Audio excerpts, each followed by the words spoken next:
Arrêter la production. Et voilà, c'est chose faite. Donc, bonjour tout le monde et bienvenue à ce premier atelier de l'automne de la programmation Veilleur. Atelier Veilleur ouvert à toutes et à tous, encore une fois. Atelier aussi qui est enregistré, comme je viens de le mentionner, et qui va être disponible là, sur notre chaîne YouTube suivant la fin de l'atelier. Donc, cet après-midi, je devrais être en mesure de pouvoir le déposer. Donc, pour les personnes qui ne peuvent pas se joindre à nous maintenant ou qui souhaiteraient réécouter certaines sections du webinaire, ça va être possible de le faire là, par la suite là, à partir de YouTube directement. Donc, c'est un lien qui est protégé sur notre chaîne Santé Bien-être, Qualité de vie au travail sur YouTube. Alors, mon nom, c'est Marilyn Nessar. Je suis du service Santé Bien-être, particulièrement à la qualité de vie au travail, de la direction des ressources humaines. C'est moi qui vais faire l'animation de l'atelier aujourd'hui, étant donné que je suis aussi à la coordination de la communauté des veilleurs.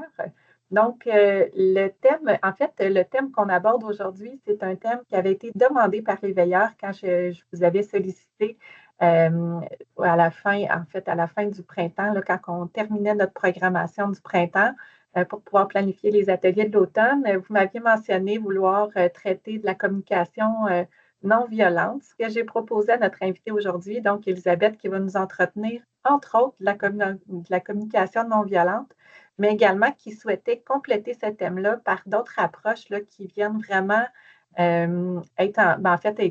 viennent être encore plus complets là, selon elle quand on veut aborder la question de la communication non violente. Ça ne se fait pas seul, puis il y a d'autres pratiques aussi qui peuvent être apportées pour que ce soit encore plus positif pour nos milieux. Donc, notre conférencière aujourd'hui, je le mentionnais, Elisabeth Véraud, qui est une habituée de nos conférences veilleurs. Elle en a offert plusieurs et c'est toujours super apprécié. Donc, Elisabeth, elle est travailleuse sociale et assistante à la coordination professionnelle au niveau de la direction des programmes et services en santé mentale, donc plus sur le territoire du Val-Saint-François et des sources. Donc, Elisabeth, avant que je te passe la parole, j'invite les gens à utiliser le clavardage. Si jamais vous avez des questions pendant la présentation, on va avoir quelques minutes à la fin aussi si vous voulez prendre le micro pour poser vos questions. Mais vraiment, clavardage à utiliser. Puis à la fin du webinaire, je vais vous envoyer un formulaire d'appréciation comme à chaque fois pour que vous puissiez nous transmettre vos commentaires sur le webinaire d'aujourd'hui.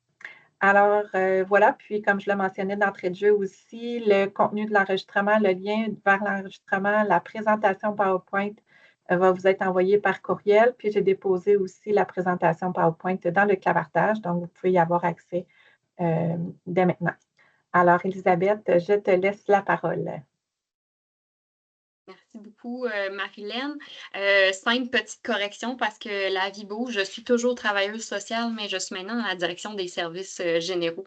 De retour à Sherbrooke. Oui, voilà. Donc, je suis tout encore intéressée par la santé mentale, mais aussi de façon plus large. Donc, me voilà, je suis rendue aux services généraux. Donc, ceci étant dit, je nomme toujours aussi ce qui explique aussi parfois mon intérêt là, de faire des conférences. Je suis également chargée de cours à l'Université de Sherbrooke en travail social, donc ça ne change pas non plus. Donc, en fait, aujourd'hui, comme Marilyn l'a bien présenté, là, ce qu'on m'avait demandé, proposé, là, c'était vraiment en lien avec la communication non violente. J'ai décidé d'ajouter là, je vais dire des petits plus, qui ne sont pas nécessairement des approches, mais je veux dire des concepts que en intervention, on utilise beaucoup, mais que je recommande vraiment d'utiliser aussi dans tous les contextes de vie, donc autant au niveau professionnel que personnel, qui viennent s'ajouter à la communication non violente, puis je dirais qu'ils s'imbriquent un petit peu aussi dans le processus de communication non violente. Je vais partager mon écran pour montrer la dite présentation. Que ça fonctionne. Est-ce que vous voyez? Parce que moi, je ne vois pas ce que je partage. OK, je suis sur mon deuxième écran. OK. Parfait. Tu n'es pas en plein écran, par exemple, Elisabeth. Pardon? Pour le partage, tu n'es pas en plein écran. On voit ton mode commentaire. Je vais mettre. Est-ce que ça va aider? Comme ça va? Oui, c'est parfait. Donc, comme je disais, là, la façon que je vais l'aborder, je vais généraliser en disant écouter pour vrai. Donc, l'idée, c'est mieux se comprendre, mieux créer des liens entre les gens, puis comme je dis, à tous les niveaux. Donc, ça s'applique au niveau personnel, évidemment, mais aussi professionnel. Donc, toujours bon, je pense, de parler de ces concepts-là. Mise en garde qui n'en est pas une, mais si vous êtes intervenant, c'est sûr que vous allez trouver que j'aborde la base. Donc, je vous le mentionne quand même, là, on est vraiment dans les grandes bases de la communication. Donc, vous apprendrez rien là, si vous êtes dans le domaine de l'intervention psychosociale, quoique des fois, un petit rappel peut toujours être bon. Donc, mon objectif, c'est vraiment, comme je dis, mieux comprendre les autres, mieux se comprendre soi aussi, puis mieux comprendre comment exprimer ce qu'on ressent, et écouter l'autre sans juger ni réagir de manière défensive, ce qui n'est pas toujours évident. On va en parler. Puis c'est une petite question que je vous amène à vous poser. Quand est-ce que c'est arrivé dans votre vie que vous êtes senti vraiment écouté pour la dernière fois? Puis qu'est-ce qui a aidé? C'était quoi le contexte ou la façon de faire ou comment la personne devant vous était qui a fait que vous êtes vraiment senti écouté? Donc, c'est pas à répondre maintenant, mais tu sais, d'avoir ça en tête, puis peut-être même il y a des choses que vous allez remarquer dans la présentation que vous allez retrouver finalement dans la dernière fois que vous êtes vraiment senti écouté. Donc, je commence un petit peu par une différence entre entendre et écouter. C'est quelque chose je vais dire, qu'on entend justement souvent. Les gens qui répondent, j'entends ce que tu me dis. On le fait souvent pas avec mauvaise volonté ou de mauvaise foi. Par contre, ça dit quelque chose de tout à fait différent que quand on est dans une posture d'écoute ou d'écoute active, on va l'appeler comme ça là, dans le contexte là, du webinaire. Donc, entendre, c'est un processus passif. Hein. Tout ce que ça dit, c'est que mes oreilles fonctionnent et que donc mon ouïe fonctionne et que je suis en mesure d'entendre des choses, une perception de son. Tandis que vraiment écouter, ben là, on est plus dans, effectivement, c'est de l'écoute active. Donc, on a une attention consciente. Donc, on est concentré sur les paroles de la personne, on prend en compte tout ce qui vient avec aussi, hein, le ton, les émotions qui sont transmises à travers de tout ça, puis évidemment le non-verbal, le langage corporel. Donc, quand on écoute, on a ça aussi. Ça va au-delà de la simple oui. On est à l'écoute de la personne, on est dans l'ouverture. Puis, on analyse, interprète aussi le message de la personne. Quand on écoute, on n'est pas dans simplement dans la réception, donc dans la passivité. Il y a quelque chose d'actif quand même dans l'écoute. Donc, quand on entend sans écouter, ce qui risque d'arriver, c'est ce que j'ai inscrit, donc manquer des informations qui sont importantes parce qu'on fait, soit on n'est pas attentif ou on regarde pas l'ensemble de l'œuvre, comme je dis, tout ce qui vient avec, le ton, le choix des mots, les émotions qui sont associées, le non-verbal. On comprend donc possiblement pas les besoins ou les attentes de la personne qui nous parle. Puis, ça peut dévaloriser volontairement l'autre personne qui pourrait se sentir ignorée. Une des choses qui fait que souvent on écoute, on entend sans écouter, c'est quand on a des distractions.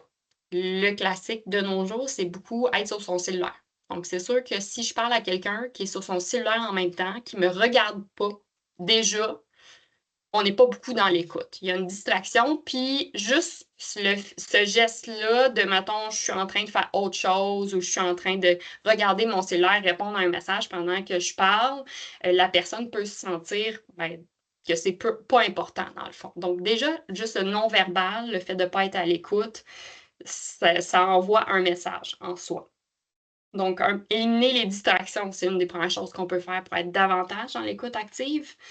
Ça nous permet à personne de reformuler aussi ce que la personne vient de dire. Donc, quand on reformule les propos de la personne qui vient de nous parler, c'est parce qu'on l'a écouté. On est capable de comprendre qu'est-ce qu'elle nous a dit. En fait, on veut s'assurer d'avoir bien compris. Puis c'est évidemment, comme je disais, l'écoute, ça ne se limite pas aux mots. Donc, le fait que le regard soit posé sur la personne, qu'on soit tout attentif, ça nous permet de voir les expressions faciales, les gestes, comme je disais, le ton de la voix. Donc, tout ça aussi nous permet de vraiment bien saisir l'ensemble du message de la personne. Donc, l'écoute active, c'est plus que entendre. Donc, il y a vraiment une différence entre les deux. Il y a aussi une chose, c'est que souvent, on écoute dans un but de pouvoir répondre. Quand on parle vraiment d'écoute active, c'est pas parce qu'on est en train de penser à notre réponse. C'est parce qu'on est vraiment en train d'accueillir, puis d'interpréter, d'analyser le message de la personne. Puis après ça, effectivement, ça nous permet de répondre de façon cohérente et adéquate.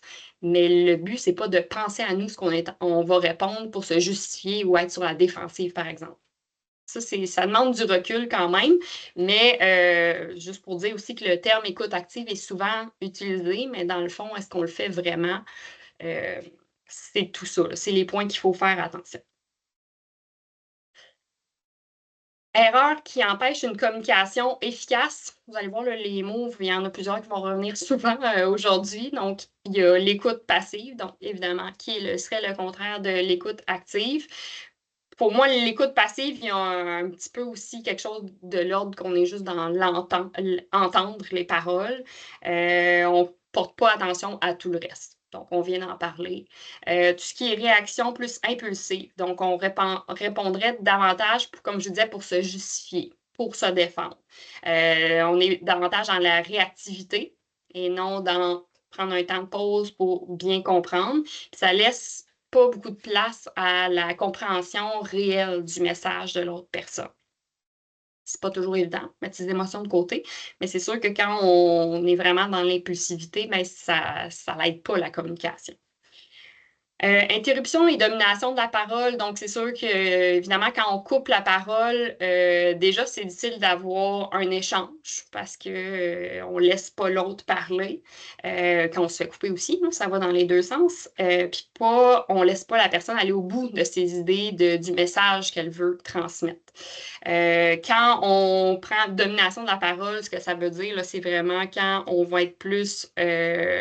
on va vraiment orienter la conversation vers ce que nous, on souhaite, puis que ça ne laisse pas de place pour vraiment parler peut-être de d'autres choses ou d'une autre perspective à l'autre personne.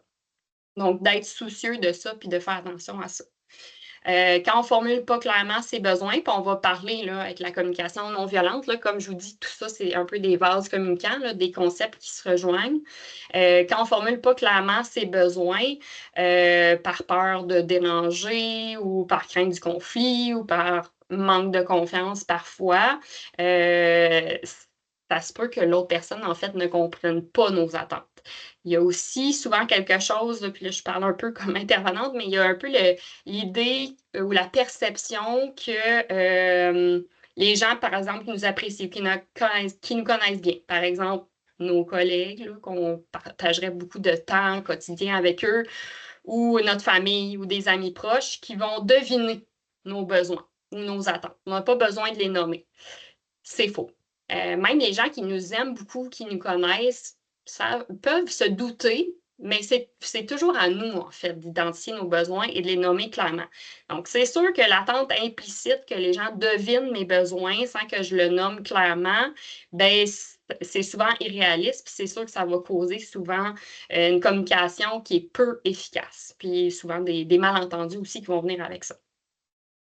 Utiliser un langage flou ou agressif, ben, encore une fois, ça va aussi avec l'idée de ne pas formuler clairement ses besoins, mais quand on utilise des mots flous ou des termes assez vagues finalement, ou un langage plus accusateur ou agressif, ça peut soit amener une incompréhension de notre message, donc la personne ne va peut-être pas répondre de façon cohérente à ce que nous, on voulait parce que c'est trop flou, par exemple. Puis si c'est agressif ou accusateur, mais la personne va peut-être être plus en réaction de défense. Donc, ça va être difficile d'aller chercher une compréhension commune et mutuelle de, par exemple, une problématique au travail, pour prendre cet exemple-là.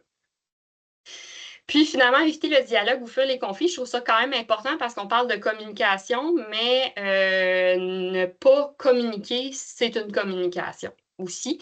Et on le voit quand même souvent. Donc, puis des fois, c'est pas nécessairement aussi pour mal faire, mais il y a des gens qui vont éviter, en fait, complètement le dialogue. Donc, soit par des silences, des périodes de silence prolongées, jamais revenir sur une conversation, changer de sujet si c'est pendant une conversation, ou peut-être même quand c'est des relations le plus au niveau affectif, donc sphère personnelle ou autre, quelqu'un en tout cas de qui on serait proche, ça peut être même un éloignement affectif. Donc, le fait qu'on évite Souvent, pourquoi les gens choisissent ça, c'est inconscient, mais le fait de choisir ça, c'est que ça enlève un certain malaise sur le coup parce que oui, on ne se cachera pas qu'il peut y avoir des conversations difficiles dans tous les domaines de notre vie, puis des fois, ça implique des émotions, puis des choses qu'on a vécues, qu'on souhaiterait peut-être pas aborder ou qu'on préférait éviter.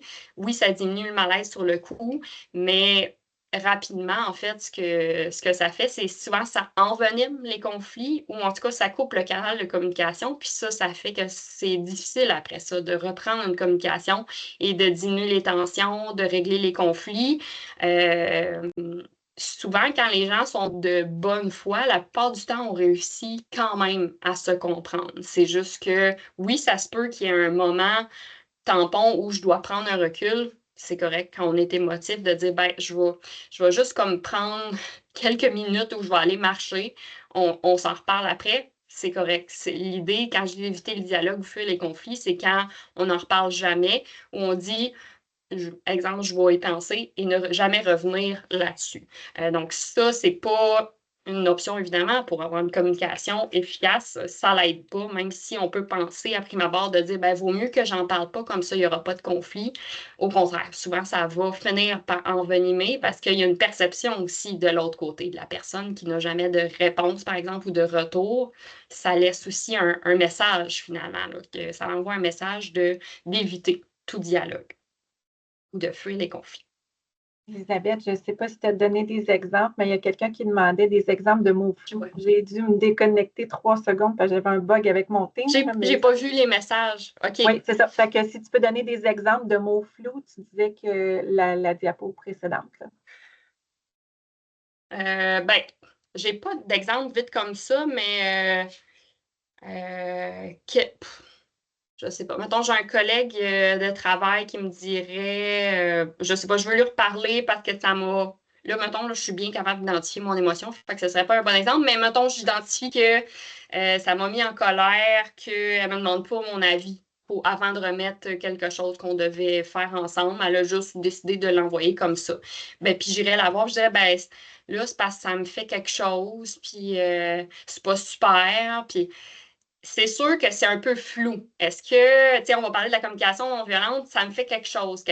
Parce que, ultimement, oui, mon ton démontre que quelque chose, ça ne doit pas être positif, mais quelque chose en soi, ça ne veut rien dire. Quelque chose, est-ce que c'est un sentiment? Est-ce que ça fait que ça m'a mis en retard? Est-ce que, tu sais, c'est très large. Fait que, je sais pas si, là, j'ai vraiment inventé ça sur le coup, mais d'être capable d'identifier davantage, là, l'émotion, puis c'est quoi, puis on va en parler, là, avec la communication non violente, mais c'est quoi les faits qui font que ça me fait sentir comme ça, mais c'est quoi aussi que ça me fait sentir. Fait que c'est sûr que quand on n'est pas capable de bien l'identifier, souvent ça amène aussi des mots flous. Les deux sont connectés ensemble. Puis des fois, c'est par peur aussi que l'autre réagisse. Fait qu'on est comme, ah, je vais pas dire que ça m'a mis en colère, je vais dire que ça m'a fait quelque chose. Mais c'est flou. La personne pourrait l'interpréter comme elle veut, là, ultimement, que ça ait fait quelque chose. C'est-tu de la peine, c'est-tu de la colère, c'est-tu de la déception? On ne sait pas qu'est-ce que c'est, dans le fond. Je ne sais pas si ça répond là, pour la personne qui, qui posait la question, mais on va en donner aussi des exemples avec la communication non violente. Fait que vous allez avoir d'autres occasions de vous faire une Je pense qu'elle a fait un petit pouce, fait que je pense que ça correspond à ce qu'elle s'attendait. Merci. Donc, les clés d'une communication positive, j'ai mis 4 choses que je dirais qu'il faudrait retenir de façon générale quand on communique, puis qui nous permet donc que l'issue soit davantage, on l'espère, positive, mais ça devrait, quand on fait attention à je vais dire, ces critères-là.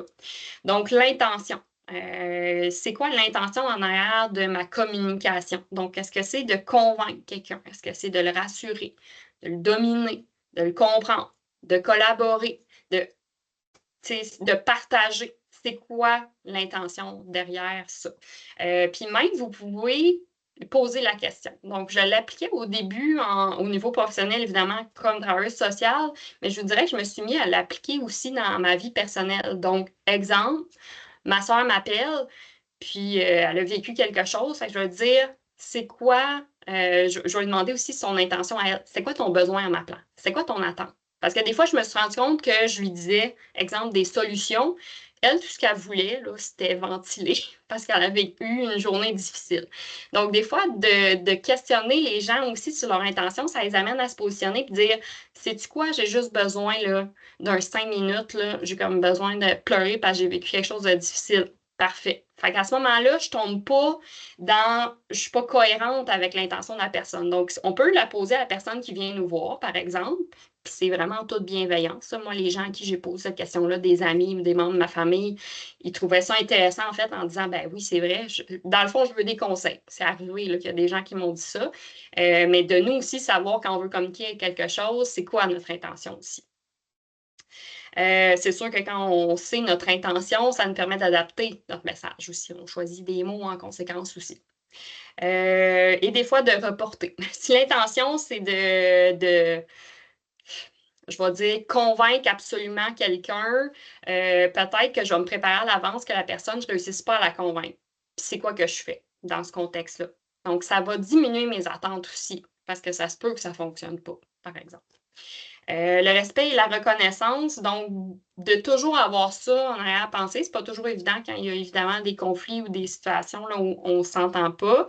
Mais même quand on n'est pas d'accord sur le contenu, par exemple, de la communication ou de l'échange ou de dire je suis pas d'accord, moi je pense qu'on aurait dû prendre cette situation-là de la façon que moi je vois les choses, c'est toujours d'être dans le respect. Donc, des fois, c'est là que je dirais que ça peut déraper parce qu'on n'a pas la même opinion à n'importe quel niveau, on devient irrespectueux. C'est sûr que là, ça génère toute autre chose, puis on n'est même plus dans le contenu, mais le contenant de la communication devient irrespectueux, puis ça devient difficile à ce moment-là d'avoir un échange. Donc, quand, évidemment, on est en mesure de le faire, soit, je vous disais tantôt, éviter le dialogue, c'était pas l'idée d'éviter, mais des fois, ça demande une pause. Donc, ça se peut que pour respecter l'autre et se respecter, ça demande de prendre une pause de communication ou de prendre un temps pour y penser, mais de dire quand est-ce qu'on va se revenir pour parler de ça. Puis pour éviter que peut-être les propos dépassent notre pensée. Mais sinon aussi, c'est être capable de reconnaître l'autre dans peut-être ses efforts de compréhension de notre perception, de notre perspective. Être capable de reconnaître ses qualités, quand c'est à propos, évidemment, dans l'échange, ses intentions aussi dans tout ça.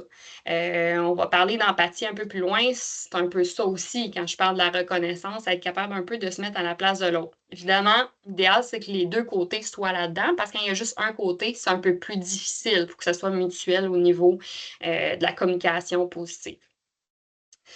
Le langage non verbal, je vous en ai parlé, donc de tenir compte de tout ce qui est autour. Donc, autant pour la personne qui nous parle, mais pour nous aussi, quand on passe un message, quand on parle avec quelqu'un. Donc, autant le regard, la posture, le ton de la voix, les silences qu'on peut utiliser pendant qu'on parle, les mots qu'on choisit.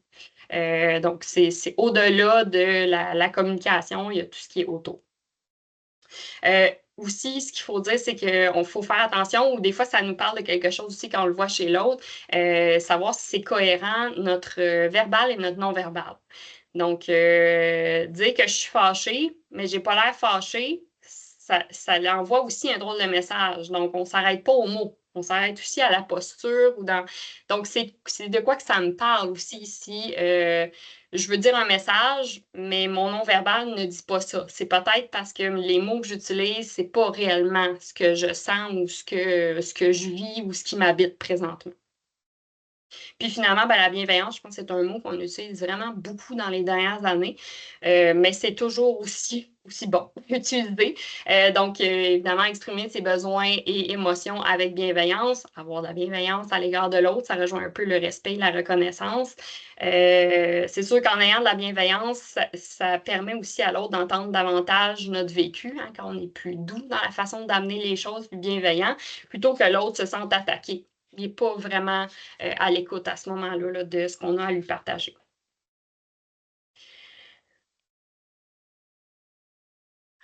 Donc, on est finalement rendu à la communication non violente, le thème que je crois que vous vouliez davantage entendre parler. Communication non violente, c'est rapidement, c'est le psychologue, j'ai son nom ici, Marshall Rosenberg, qui a développé ce processus de communication-là. En soi, c'est pas, je sais pas comment dire, c'est pas une grande nouveauté, dans le sens où c'est tous des concepts, par exemple, en intervention qu'on sait qu'on doit utiliser, des postures, des façons de communiquer.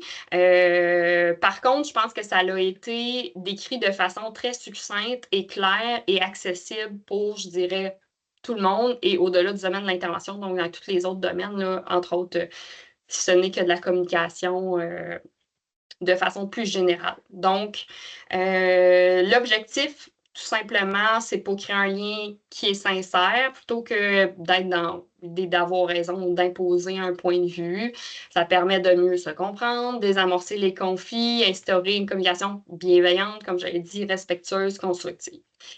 Les 4 étapes qu'on va souvent voir, là, puis si vous regardez sur Internet, là, il y a quand même beaucoup d'écrits là-dessus. Il y a même un livre aussi que, justement, Rosenberg a écrit là, en lien avec la communication non violente.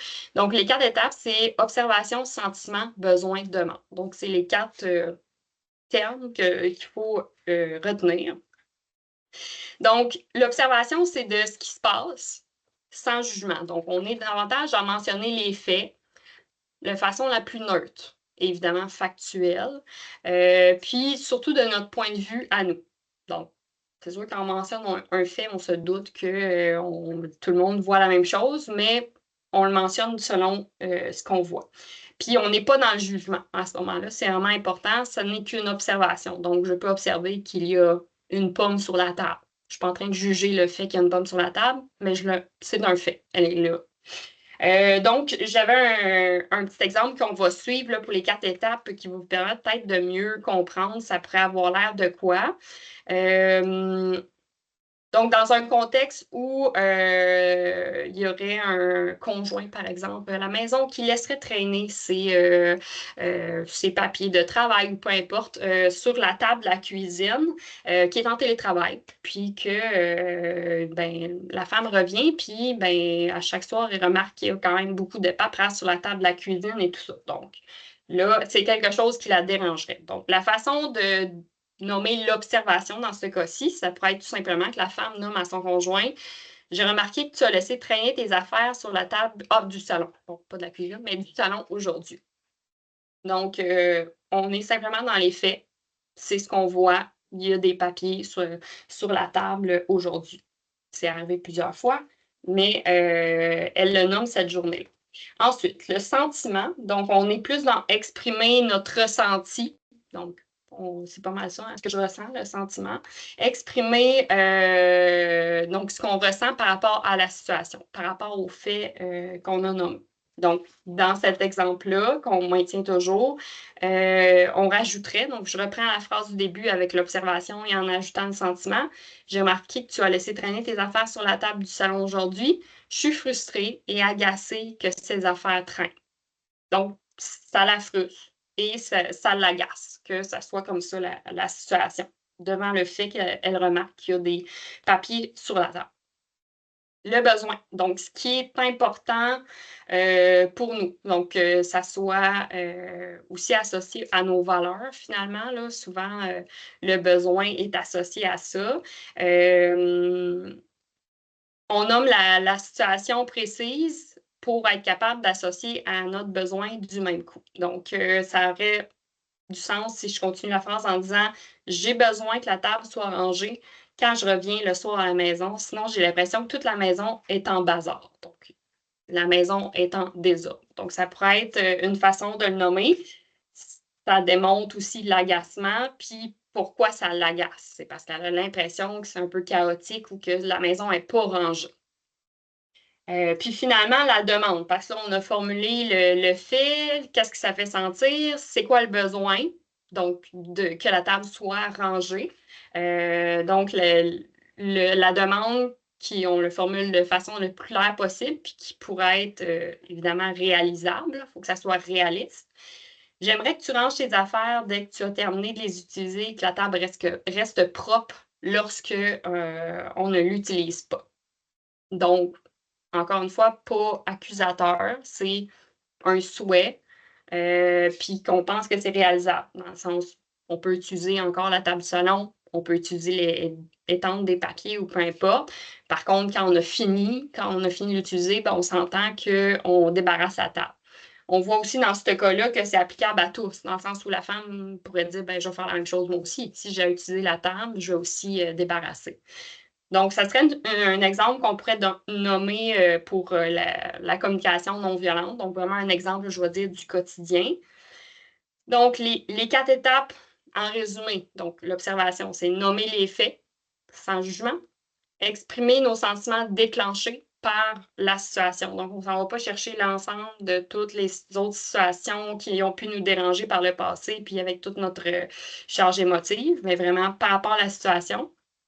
Associer nos sentiments à nos besoins ou valeurs. Donc, un peu le pourquoi, finalement, c'est quoi le besoin. Et formuler une demande concrète et négociable. Donc, oui, on pourrait peut-être négocier. Dans ce cas-ci, est-ce qu'il y aurait eu une autre façon de faire possible? Peut-être que le conjoint aurait eu une autre proposition et que la femme aurait dit, ben oui, aucun problème, ça me convient aussi. Donc, c'est d'être vraiment dans cette idée-là, je dirais, d'ouverture, mais de nommer les choses avec le moins de jugement, finalement, pour être capable d'exprimer son besoin et une demande. Évidemment, il faut que ça en découle à ça. Y a-t-il une question? Oui, un petit commentaire, en fait, une question. Donc, Joanie qui dit, je ne suis pas certaine du mot traîner qui peut être entendu peut-être comme un jugement. Est-ce que ce serait plus approprié de dire qu'elle a remarqué, qu'elle a observé qu'il y a des papiers sur la table, puis elle a dit, je ne sais pas si je m'enfarge dans les fleurs du tapis. Est-ce que dans le cas de la communication non violente, il faut porter attention justement aux termes comme ceux-là qui peuvent être utilisés? Ben, c'est intéressant. Effectivement, moi aussi, c'est peut-être pas le mot que j'aurais choisi. J'ai vraiment pris mot pour mot là, ce qu'il y avait dans ce que Rosenberg aussi amenait comme exemple. Là. Fait que j'imagine que ça doit se faire utiliser le mot traîner. J'aurais peut-être pas utilisé ça moi aussi. Là. On aurait pu le dire autrement. Mais je pense pas que dans ce contexte-ci, ça serait vraiment majeur là, d'utiliser ce terme-là parce que ça reste que c'est pas nécessairement un jugement. On peut laisser traîner un bas, mais c'est pas négatif en soi. Tu sais, ça peut aussi ne pas déranger du tout. Donc, je pense que, mais tu sais, si on a d'autres mots qui nous font sentir plus à l'aise et plus neutres, moi, je dis on peut toujours les utiliser, là, pourquoi pas. Fait que j'ai pas de réponse claire, finalement. Mais en même temps, Mais, c'est ce que tu ouais, nommes, c'est ce que je retiens de ce que tu nommes, c'est qu'il faut faire attention aux termes qu'on utilise. ouais, Puis, justement, faire attention quand on est dans de l'observation, dans du partage, d'être le plus précis possible dans des termes qui sont ouais, les plus neutres possibles. Si on a exact. une impression de notre côté qui peut avoir une connotation peut-être plus négative, ben, à ce moment-là, peut-être choisir d'utiliser d'autres termes. Donc, Exact. si par exemple, toi, Joanie, tu dis, ah, moi, Pas à j'évite l'aise, là. ça, ben, je suis pas à Ouais, l'aise, peut-être qu'effectivement, pour toi, ça ne serait pas un bon mot à utiliser. Donc, c'est ouais. d'utiliser les mots qui sont les plus appropriés pour chacun en étant le plus neutre possible pour ne pas blesser l'autre personne. Exact. Oui, très bien résumé. C'est ça, je pense que l'important, c'est d'être à l'aise avec les mots qu'on utilise là, tu sais, dans ce contexte-là, peu importe. Là.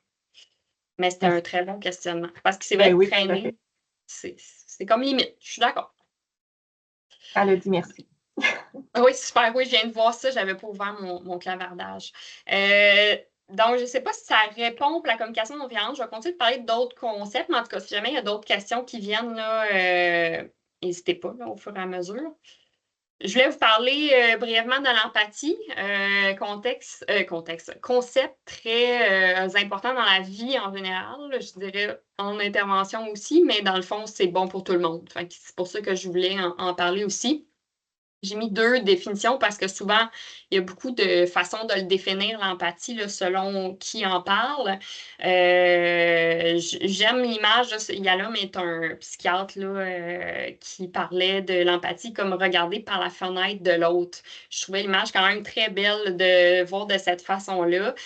Puis pourquoi je parle de l'empathie, c'est parce que dans la communication, je dirais que c'est essentiel d'être là-dedans puis de développer cette capacité-là.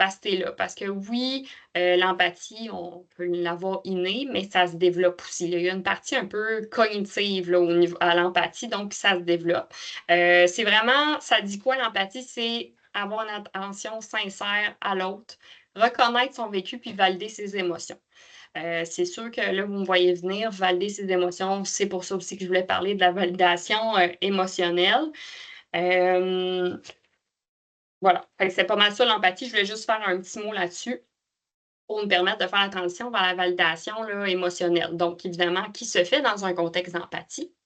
La validation émotionnelle, je ne sais pas si c'est quelque chose que vous avez déjà entendu. Probablement qu'il y en a qui le font déjà de façon innée. Par contre, on a appris à le nommer avec le temps et comme je dis dans le domaine de l'intervention aussi. Donc, c'est être capable de reconnaître l'émotion, la pensée ou l'expérience, le vécu d'une personne comme étant valable, sans jugement, sans nécessité de conseil ou sans le minimiser non plus. Donc, c'est bon pour les autres, c'est bon pour soi aussi.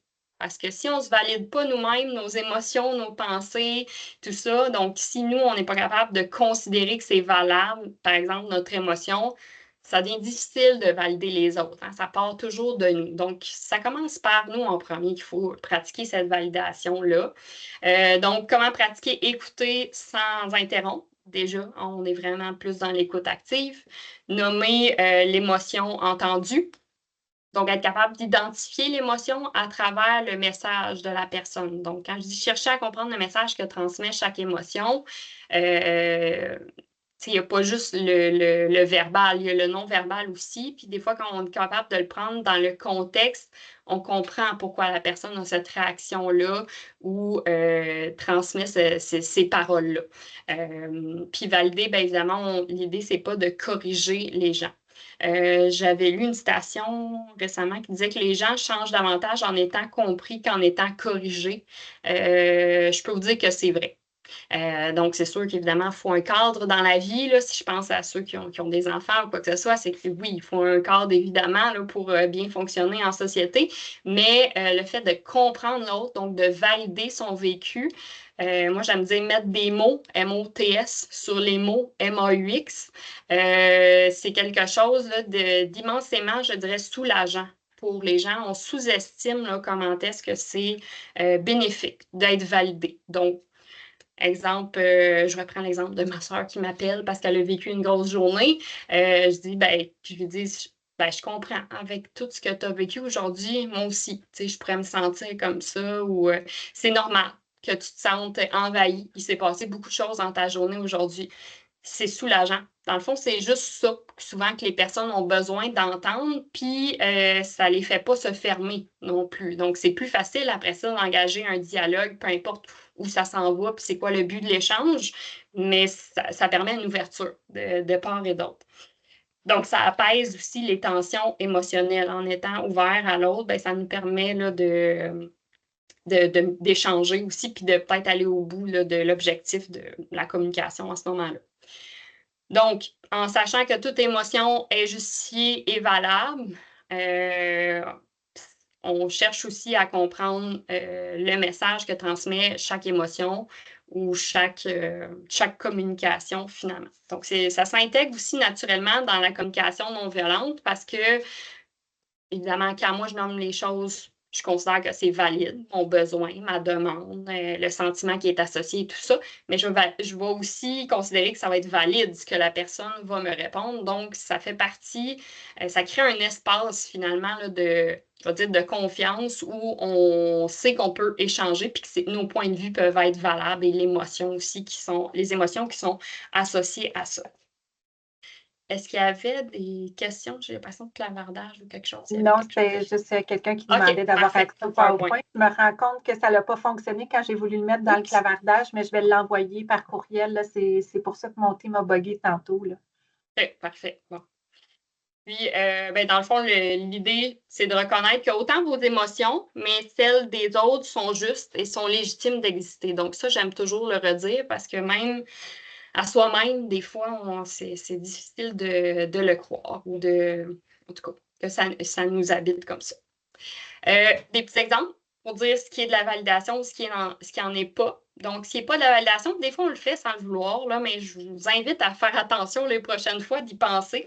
Donc, quand on dit, bon, c'est pas grave, tu dramatises, tu devrais pas te sentir comme ça, pourquoi donc tu as réagi de même, pourquoi tu as fait ça? Tu sais, aussi avec le ton, c'est très invalidant, ça, de recevoir ça quand quelqu'un vient, par exemple, pour s'ouvrir ou pour parler de quelque chose. C'est sûr que quand on minimise ou on nie complètement l'émotion qui est associée, ça ne part pas sur des bonnes bases pour la communication. Versus ce qui est de la validation, c'est je vois que c'est difficile, donc je le constate. C'est normal que tu ressentes ça dans cette situation. Tu as le droit de te sentir comme ça. Tu sais, tout ce qu'on appelle aussi normaliser ce que les gens vivent, ça vient avec la validation. Donc, normaliser de dire, ben oui, dans une telle situation, c'est tout à fait normal que tu puisses te sentir de cette façon-là. Souvent, on va commencer nos phrases comme ça, mais on va dire, voyons, c'est bien redondant, c'est normal. Ouais, mais c'est normal, puis je comprends, c'est de la validation, puis ça apaise vraiment beaucoup les gens, mais après ça, les tensions qu'ils peuvent avoir aussi là, dans les relations. Alors, je finirais tout simplement en essayant de faire un wrap-up de tout ça, parce que j'ai abordé beaucoup de concepts en peu de temps. Mais dans le fond, la communication non violente, là, ce que je veux surtout que vous retenez de ça, c'est que ça aide à exprimer ses émotions et besoins, ça aide dans l'intention d'accuser ou de faire sentir mal l'autre personne. C'est vraiment d'être capable, parce qu'on a des limites, on a des besoins, on a des émotions. Tout ça, c'est, comme je dis, très légitime que ça existe. Par contre, la façon après ça qu'on va les communiquer, puis qu'on va les nommer, puis qu'on va essayer d'arriver à une issue positive pour essayer de répondre à ces besoins-là, bien, ça peut se faire d'une façon respectueuse et empathique de l'autre, évidemment.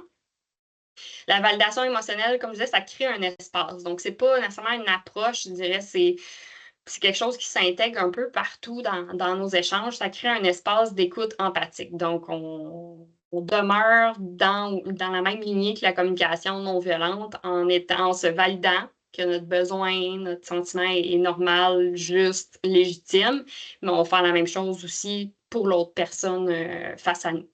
Puis, ben, les deux, ça permet des relations plus humaines, respectueuses et profondes. Puis ça, c'est dans tous les domaines. Donc, comme je disais, autant professionnel, familial, personnel, peu importe. Je pense que c'est des concepts ou des thèmes là, qui est bon à intégrer dans toutes les sphères de notre vie. Puis que c'est toujours bon de se les rappeler pour nous permettre d'avoir un petit recul puis d'avoir une meilleure communication. Donc voilà, moi j'aurais fait le tour. Je ne sais pas s'il y en a qui avaient des questions. Merci, Elisabeth. Donc, s'il y en a qui ont des questions, on a encore quelques minutes. Là. Si vous voulez lever la main, vous pouvez poser vos questions directement à Elisabeth.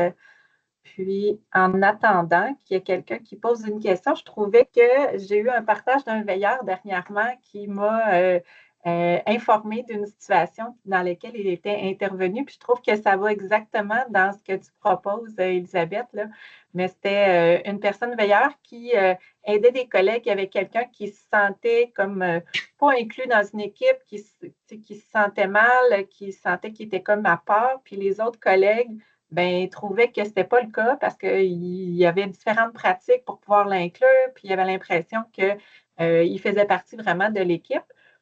Puis le veilleur, dans le fond, avait fait une intervention pour dire, ben, en fait, c'est le sentiment de la personne. Fait que vous avez beau dire que vous faites tout pour l'inclure, mais c'est le sentiment de la personne, c'est ce qu'il ressent lui. Fait que si on peut plutôt l'écouter, puis pouvoir entendre ses préoccupations, le rassurer peut-être, puis l'apporter, voir avec lui comment il peut, lui, se sentir inclus dans l'équipe. Puis là, c'est comme ça, peut-être que ça va aller encore mieux. Mais je trouve que ça va exactement dans ce que tu venais de nommer, de dire ben, d'être à l'écoute. Des fois, on pense qu'on fait pour le mieux, mais la personne, c'est pas comme ça qu'elle se sent. Fait que là, elle ne se sent pas reconnue dans comment elle se sent. Puis le veilleur, justement, était attentif à ça pour pouvoir aider la communication. Puis ça l'a permis aux gens de mieux se comprendre à ce moment-là pour mieux travailler en équipe. Fait que je trouvais que c'était un bel exemple, une belle pratique que le veilleur m'avait partagé. Fait que je trouvais intéressant de pouvoir vous le partager à mon tour. Oui. Oui, merci. Oui, ça a vraiment un beau lien. Puis c'est vraiment l'idée d'aller voir le message, justement, qui est transmis, tu sais, l'émotion qui est transmise à travers ce que la personne dit, puis de revenir à c'est quoi son besoin, cette personne-là, parce que son sentiment est valide. Si elle se sent exclue, OK, mais tu sais, c'est ça, qu'est-ce qu'on fait avec ça? Sachant ça, peut-être que nos solutions aussi ne sont pas adaptées. Fait que c'est d'essayer. On a une responsabilité aussi par rapport à nos besoins. Donc, quand on sent quelque chose, d'essayer d'y trouver réponse. Donc, il faut identifier c'est quoi notre besoin, mais après ça, d'essayer de voir avec les personnes concernées, ben, comment on peut y arriver pour répondre à ce besoin-là. Donc, oui, c'est vraiment tout à propos comme exemple. Merci, Elisabeth. Donc, est-ce qu'il y a d'autres questions? Pour l'instant, il n'y a pas de mains qui se sont levées en attendant qu'on se parlait. Je crois que ça va. On a des commentaires comme quoi le PowerPoint était très clair. Donc, soyez assurés que je vais pouvoir vous le retourner aussi suivant la présentation. Si vous pensez à autre chose d'ici là, que vous n'avez pas osé poser comme question ou que vous n'avez pas pensé, n'hésitez pas à l'écrire aussi dans le clavardage. Dans le fond, la rencontre continue d'être présente. Donc, vous pouvez l'ajouter. J'ai aussi mis le lien vers le sondage d'appréciation pour la rencontre. Alors, c'est quelques questions. Ça prend 3 minutes à compléter. Je vous invite à aller le compléter avant de repartir pour votre après-midi, si c'est possible. Moi, je vais retourner les résultats à Elisabeth. Puis, comme je vous disais, je rends la présentation, la rencontre aujourd'hui disponible pour que vous puissiez la réécouter ou la partager à vos collègues gestionnaires dans le milieu. Là, il n'y a pas d'enjeu de partage, donc vous pouvez partager le lien YouTube qui vous sera envoyé. Je pense que c'est des bonnes pratiques qui sont à intégrer. Tu le disais d'entrée de jeu, c'est un rappel pour les gens qui connaissaient déjà un peu ces concepts-là, mais c'est toujours important de pouvoir se le rappeler. Puis justement, avec le rôle des veilleurs, je pense que vous avez une belle porte d'entrée pour pouvoir sensibiliser les gens autour de vous. Alors, merci beaucoup, Elisabeth. Tu vas avoir plein de merci dans le clavardage. Je pense que les gens ont beaucoup apprécié ta présentation. Merci encore une fois de nous avoir offert ce contenu fort pertinent et de très belle façon. Hein. Tu illustres tes propos vraiment bien. C'est facile de pouvoir les appliquer par la suite dans notre pratique. Donc, merci encore. Puis, on vous souhaite un bel après-midi, une belle continuité. Merci tout le monde. Merci Marilyn. Bye. Bye. Bonne journée.